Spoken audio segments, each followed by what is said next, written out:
सतनाम धुन, सतनाम धुन। ये पुकार किसी एक दिन की नहीं है। ये उस आत्मा की आवाज है जो जन्मों से चल रही है। ये उस मन का विलाप है जो संसार की भीड़ में अपना रास्ता भूल चुका है। हे स्वामी जी महाराज, अब और नहीं। अब ये मन थक गया है। अब ये हृदय बोझ सहने की स्थिति में नहीं है। राधा स्वामी प्यारे, दया करो। तेरी दया ही अब एकमात्र सहारा दिखाई देती है। मन ने बहुत कुछ चाहा, बहुत कुछ पाया और उससे भी अधिक खो दिया। कभी लगा कि यही सही रास्ता है, कभी लगा कि यही सुख मिलेगा, पर हर मोड़ पर कोई ना कोई कमी रह गई।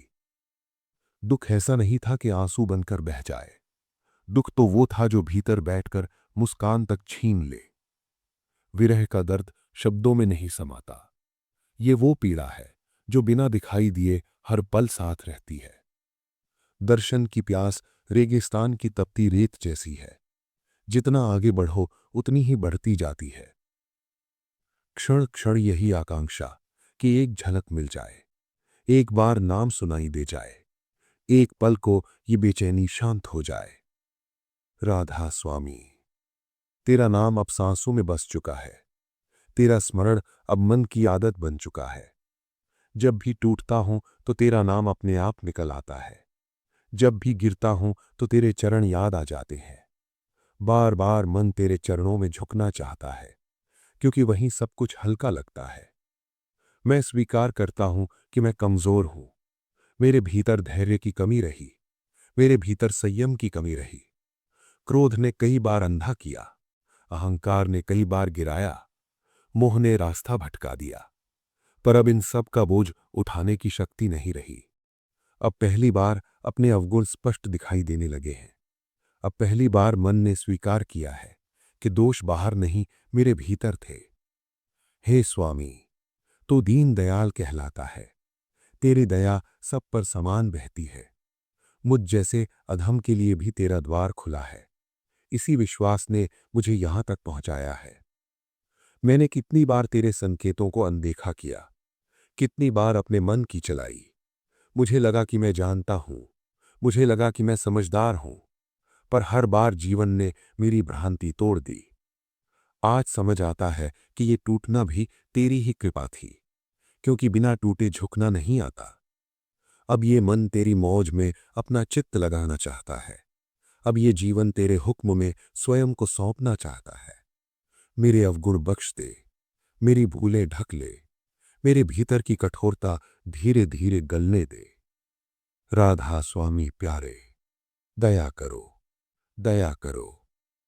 ये पुकार केवल मेरी नहीं है, इसमें उन सब की आवाज है जो कभी न कभी टूटे हैं। किसी ने इसे फकीर की वाणी में कहा, किसी ने इसे संत के अश्रु में ढाला, किसी ने इसे गीत बनाकर अमर कर दिया। बुल्ले शाह ने भी यही तड़प जानी, सुल्तान बाहू ने भी यही राह पहचानी, कबीर साहब ने भी यही सत्य कहा। सब ने एक ही बात कही कि बिना गुरु सब अंधेरा है, बिना शब्द सब भटकाव है।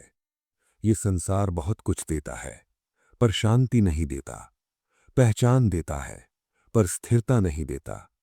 ये जीवन तेजी से बीत जाता है और पीछे रह जाता है एक खालीपन। इसी खालीपन में तेरा नाम गूंजता है, इसी सन्नाटे में तेरी पुकार सुनाई देती है। अब ये वाणी सिर्फ सुनने की वस्तु नहीं रही, ये भीतर उतर रही है, ये मन को धो रही है, ये अहंकार को धीरे धीरे पिघला रही है, ये मुझे मुझसे दूर ले जाकर तेरे निकट ला रही है। संतों की संगत भाग्य से मिलती है, उनका स्मरण भवसागर पार कराता है। जहां संत होते हैं वहीं साहिब का वास होता है। उनमें और प्रभु में कोई भेद नहीं रह जाता। जो शरण में आता है वो खाली नहीं लौटता। ये विश्वास अब हृदय में गहरा हो चला है। हे स्वामी, अब बस इतना ही चाहिए कि ये स्मरण कभी टूटे नहीं, ये मन फिर से भटके नहीं, ये जीवन यूं ही व्यर्थ ना चला जाए। और इसी प्रार्थना के साथ अंतर की ये यात्रा और भी गहराई में प्रवेश करने लगती है। और जैसे ही ये प्रार्थना भीतर उतरती है, मन एक नए मौन में प्रवेश करता है। ये मौन खाली नहीं होता, ये वो मौन है जिसमें उत्तर जन्म लेते हैं। अब शब्द कम होने लगते हैं, अब शोर पीछे छूटने लगता है, अब भीतर कोई और ही यात्रा आरंभ होती है।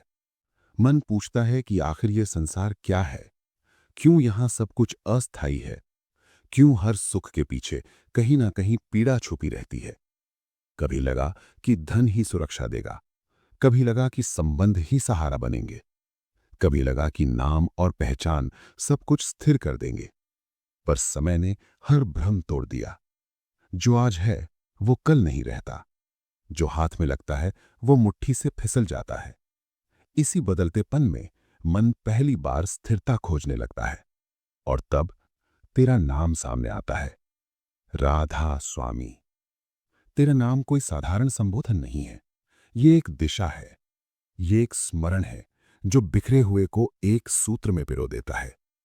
अब यह स्पष्ट होने लगता है कि असली यात्रा बाहर की नहीं है, असली यात्रा अंदर की है। जहां आंखें बंद होती हैं वहीं से देखने की शक्ति जागने लगती है, जहां कान शांत होते हैं वहीं से अंतर का नाद सुनाई देने लगता है। शुरुआत में यह सब बहुत सूक्ष्म होता है, मन बार बार भटकता है, आदतें पीछा नहीं छोड़ती। पर गुरु की कृपा धीरे धीरे सब कुछ संभव बना देती है। गुरु कोई देह मात्र नहीं होता, गुरु एक चेतना है, एक ऐसा प्रकाश जो अंधेरे में भी रास्ता दिखा देता है।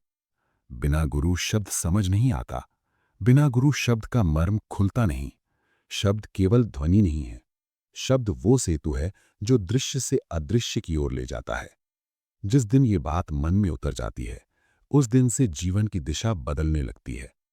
अब पूजा केवल विधि नहीं रहती, अब स्मरण केवल आदत नहीं रहता, अब हर सांस एक जप बन जाती है, अब हर क्षण एक पाठ बन जाता है।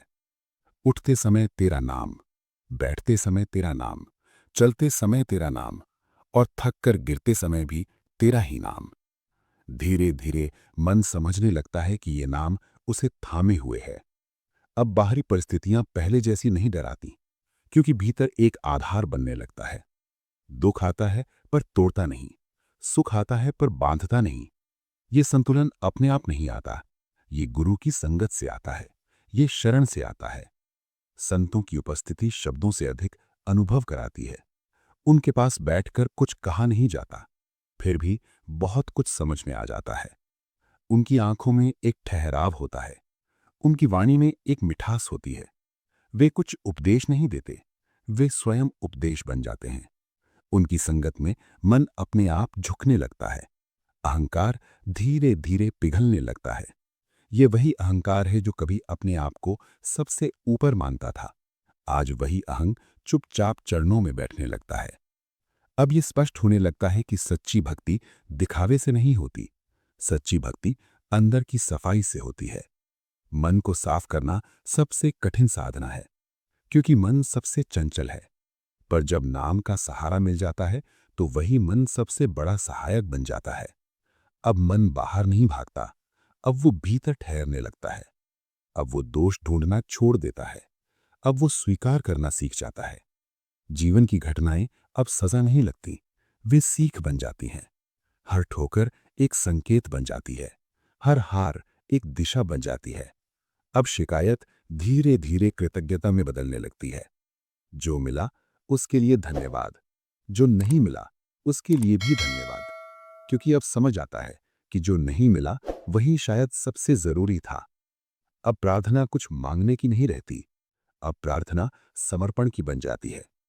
हे स्वामी, जो तू दे वही स्वीकार, जहां तू रखे वही प्रसन्न। ये भाव जब मन में जम जाता है तब भीतर एक गहरा सुकून उतर आता है। ये सुकून किसी वस्तु पर निर्भर नहीं होता, ये किसी परिस्थिति से नहीं डगमगाता। ये वही शांति है जिसकी खोज में मन भटकता रहा।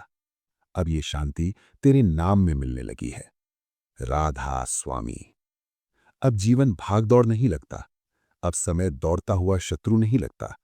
अब हर दिन एक अवसर बन जाता है, एक मौका कि और गहराई में उतरा जाए। अब साधना कोई बोझ नहीं, ये तो विश्राम बन जाती है। अब स्मरण कोई कर्तव्य नहीं, ये तो आनंद बन जाता है। और इस आनंद में जीवन धीरे धीरे अपनी सही जगह पाने लगता है। अब ये समझ भी आती है कि सबको ये राह नहीं दिखाई देती, और जो देख लेते हैं वे भाग्यशाली होते हैं, क्योंकि संतों का मिलना सामान्य बात नहीं है। ये जन्मों का संचित फल होता है। इसीलिए जो शरण में आता है उसे हल्के में नहीं लेना चाहिए। ये अवसर बार बार नहीं मिलता।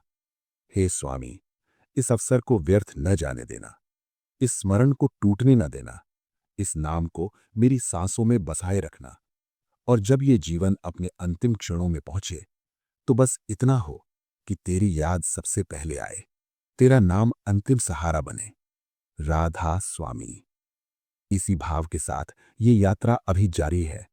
अभी और गहराई बाकी है, अभी और अनुभव बाकी हैं। अगर ये वाणी आपके हृदय तक पहुंची हो, अगर इस भाव ने आपके मन को एक पल के लिए भी शांत किया हो, तो कृपया इस संदेश को आगे बढ़ाइए। इस चैनल सतनाम धुन को जरूर सब्सक्राइब कीजिए, वीडियो को लाइक कीजिए और अधिक से अधिक संगत तक शेयर कीजिए। कमेंट में राधा स्वामी अवश्य लिखिए।